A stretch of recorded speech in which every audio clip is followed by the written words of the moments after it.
Well, I'm glad I made a video demonstrating this thing right here. Glad you found it. Glad you liked it. That's good. Um, See, I think you're in C, right? That's what this is right now. So I'm going to be sounding funny when I talk. I'm getting over a cold. My throat's all messed up. But you did it. You got it. You did the rhythm. It's good. I'm happy with that. So now we're moving on to single note stuff. So this thing here, this is kind of a test, a little tester riff or lick, just to kind of see how you do, give me a better idea of where we should be focused with the single string stuff. So we're really just working down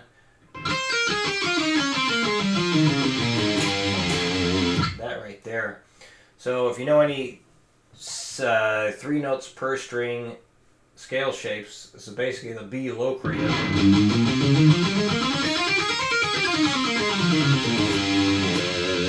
Just descending that down to an A note.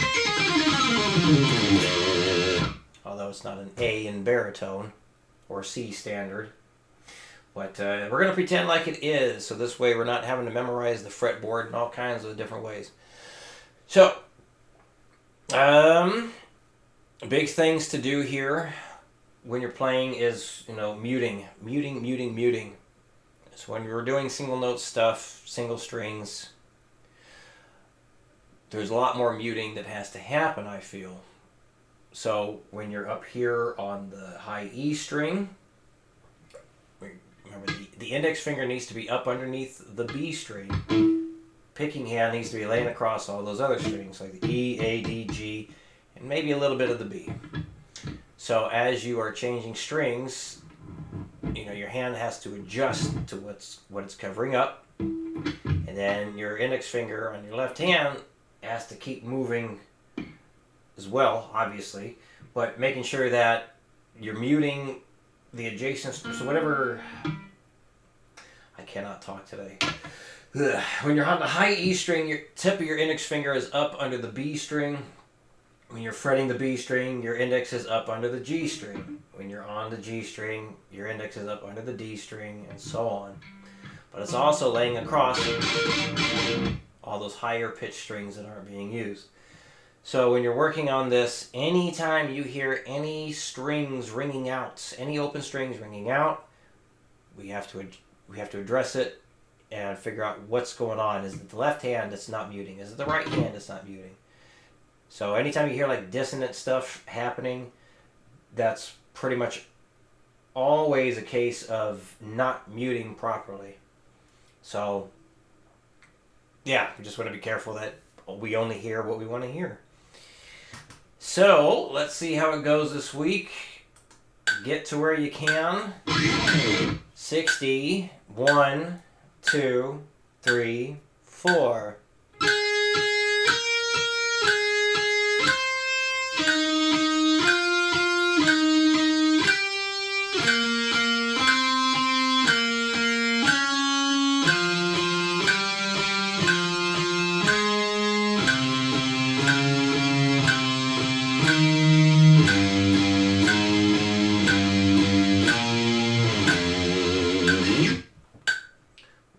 Twenty. 1, 2, 3, 4.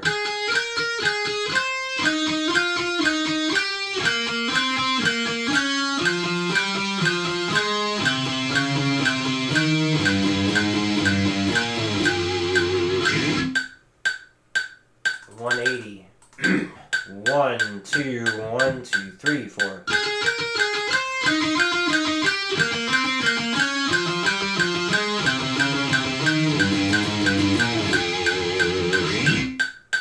240.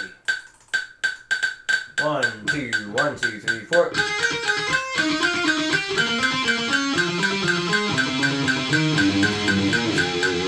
Repeats. 1, 2, 1, 2, 3, 4.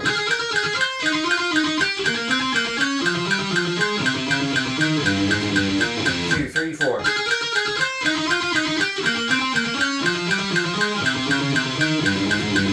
2, 3, 4.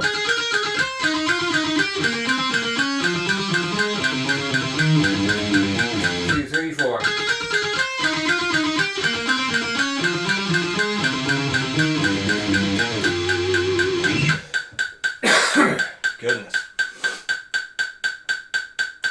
All right, that is that. So any questions, please let me know. And yeah, 12 gauge strings, I think that would be a very good idea. Very good idea. Yeah, the wound G string. Most 12 string packs of 12 gauge strings, it will come with a wound G string. See how that works for you, and that down to, yeah, like I used to use 12 gauge strings for standard. That I always had to make sure I had a plain G string, because bending a G string that's wound in standard tuning, good luck. It's freaking impossible. All right. Any questions, let me know. I'll see you again in your next video.